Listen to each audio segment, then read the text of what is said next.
Welcome to the third video on becoming a great mover on the tennis court. After covering ready and read in the first two videos, we now move on to the third part in the 5 R's of movement, and that is the react part. Do you know the 4 different movement zones and how you should move into each zone? Each zone requires different movement patterns, and getting this right is how the best players in the world make their movement look so effortless. In today's video, Ian will explain basic concepts about the 4 different movement zones, and then he'll show you in detail how you can practice efficient movement in the rhythmical zone. Let's go out to the court and get started. Okay, that brings us to the react part of the movement module.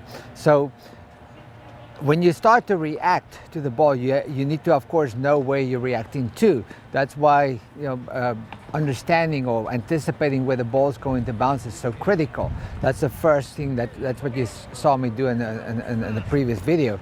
But that's critical because it determines what type of footwork you're going to use. So as far as reaction to the ball, you have to understand the court is divided into different areas. I mean, sometimes you have to move laterally, sometimes you have to move diagonally, sometimes you have to move back in different directions. As far as movement laterally, I put the cones out here for you so you can see. We divide the court up in 4 different movement areas. So if from the middle of the court, this cone here would represent the step out area or the step out zone, the step out movement zone.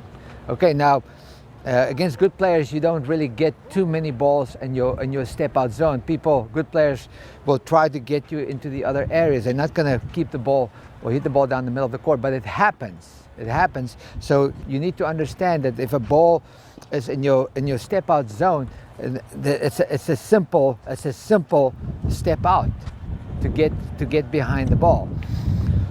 If a ball comes in this area, if a ball comes over this cone, all right, now we're moving into what we call a rhythmical zone.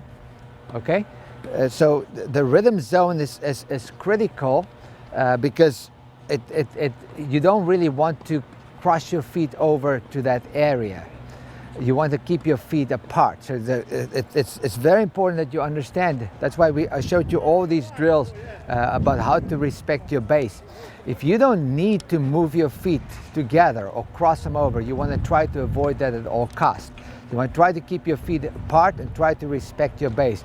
Of course, the opponent is not going to always allow you to do that. The opponent is going to try to run you to get you to cross over and bring your feet together. The opponent wants you to be off balance. So when you move into a rhythmical zone, then it's a simple double rhythm action. So if you watch my feet here, as I land on my outside leg, I simply go double rhythm to the right. Can you see? It's not this kind of thing. It's not this kind of thing. It's definitely not this kind of thing when I'm moving into this zone. Now, when the ball starts to go beyond my rhythmical zone here, then of course I cannot shuffle anymore. I cannot use rhythm steps to get to that cone because it's going to take forever. So that zone we call the crossover zone. But basically what it means is if I'm in the middle of the court, I'm now going to start to turn my feet and drive across to get to this cone, right? Rhythm steps will not get me there anymore. So I have to make a pivot here, push against the ground and drive to get to that cone, all right?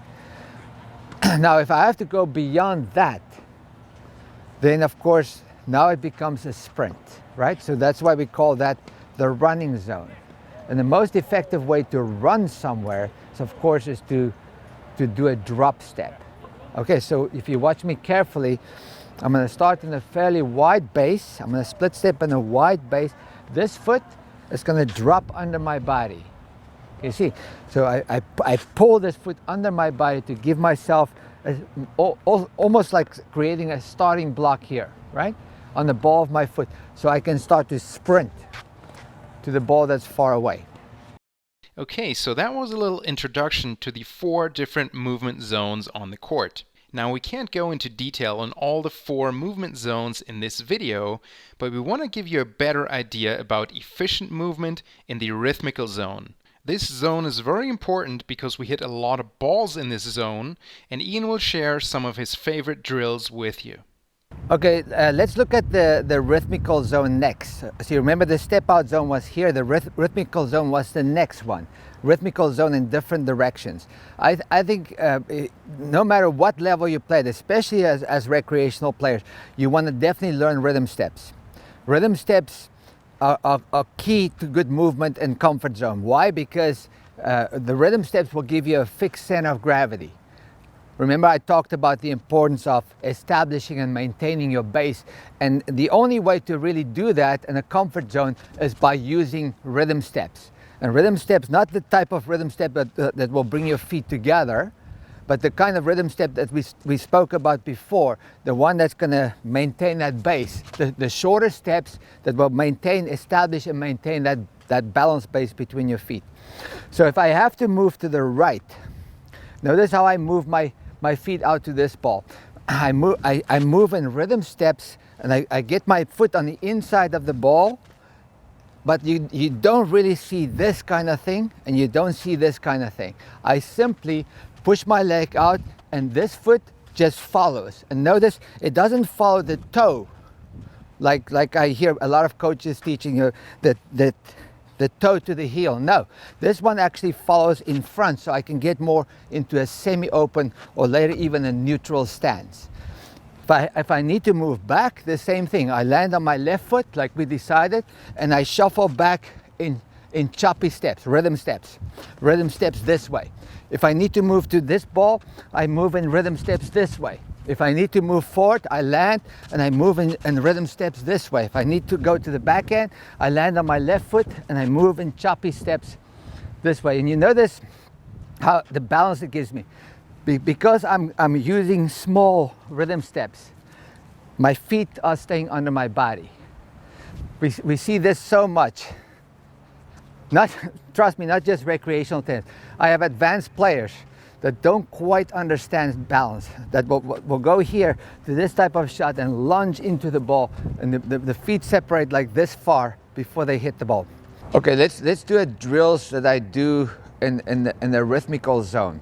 All right, so the rhythmical zone is important. That's why we're going to do a few extra videos on that just to show you. So in this one, I'm going to show you the lateral movement, side to side. So I'm going to bring Elizabeth in, and I want you to see how she uses rhythm steps to a rhythm zone. So at first, we're going to stand still. I'm going to have her stand still. She's not going to move, and she's going to catch these balls off the outside foot like we did before in the step out zone. So I want her to use the right foot and right hand, go double rhythm to the right, and you'll notice when she steps out, she'll step out heel first. This is another common problem we see. When people step out, they use the toe. Why? Because most of us were taught that, to stay on our toes, which is not incorrect. Toes actually meaning the balls of the feet. But when you start to move, it actually becomes a little bit of a heel sport, right? So you notice she's going to step out on her heel on this side and this side. So I'm going to toss her the ball to the right, and I want her to take 2 steps. The right foot goes first, the left foot follows, but the left foot doesn't slide all the way up to the right foot. So we can respect that distance so we can be quick. This makes you very slow. When you step out and your feet slide together. I call it inchworm movement. You know those inchworms when they stretch their bodies out and they bring the body together. So step out, slide together, step out, slide together. We call it heel clicking. You can see how my heels click, they come together. That makes you slow. So I wanted to go rhythm steps to the right. Just show me real quick. Step out to your right without the ball, double rhythm. That's all I wanted to do now. So when I toss her the ball, I wanted to catch it like that, doing a double rhythm step. See, double rhythm, back. And to the left, step out, double rhythm, perfect. Step to the right, double rhythm, back.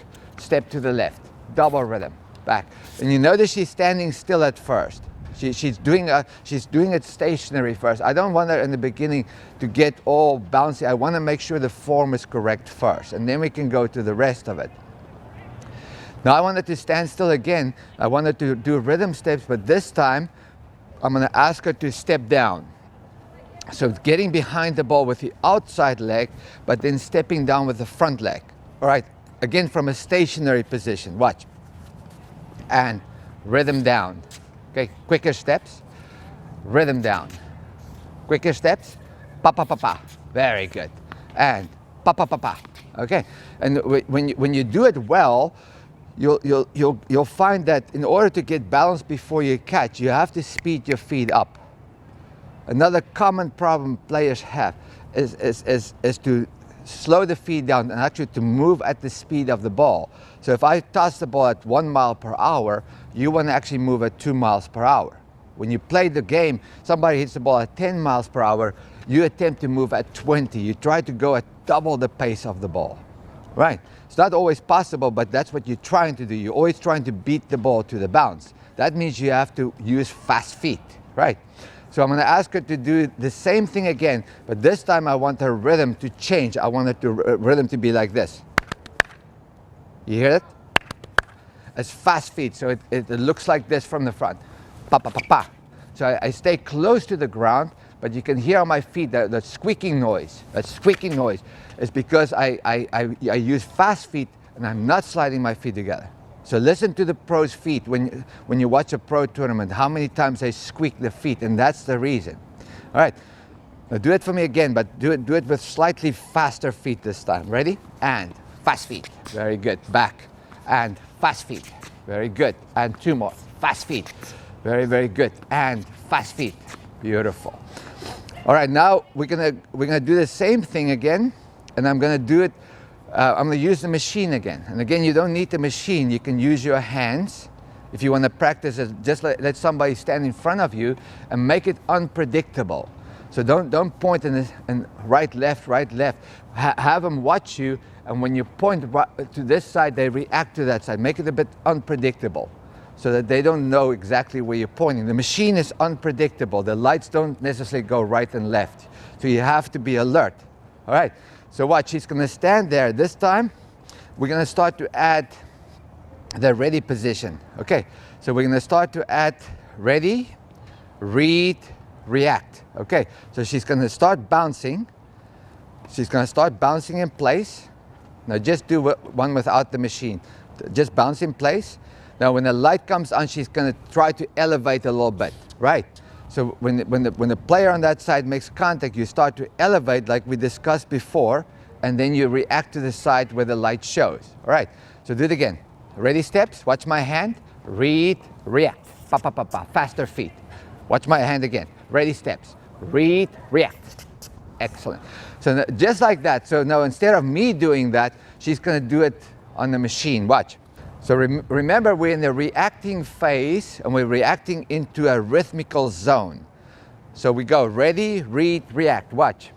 Ready, react. Very good. Read, react. Very good.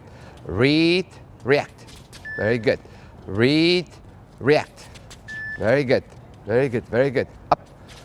Very good. Very good. Very good. Very good. Excellent. It's great.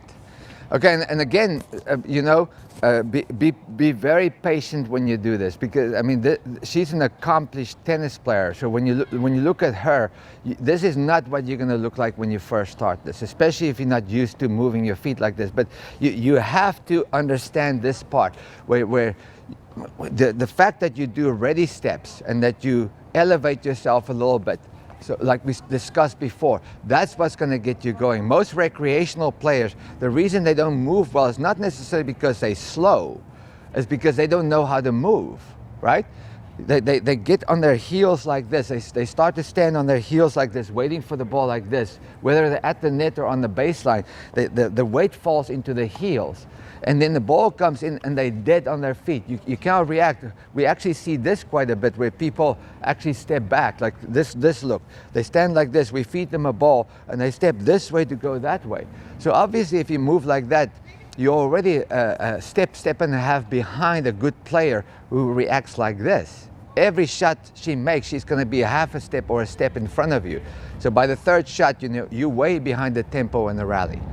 So that's it for the third free video in this brand new movement training. You've seen a small sample of Ian's movement training on the 5 R's of efficient movement. In the next video, we'll explain how you can go a step further so that you can stop chasing balls around the court and instead get in position early. If you stop being a chaser on the court and instead become an anticipator, your shots will become a lot easier and tennis will be a lot more fun. So make sure you check your inbox for that video in the next few days. Right now, if you have any questions or comments on the free movement training, feel free to post them underneath this video.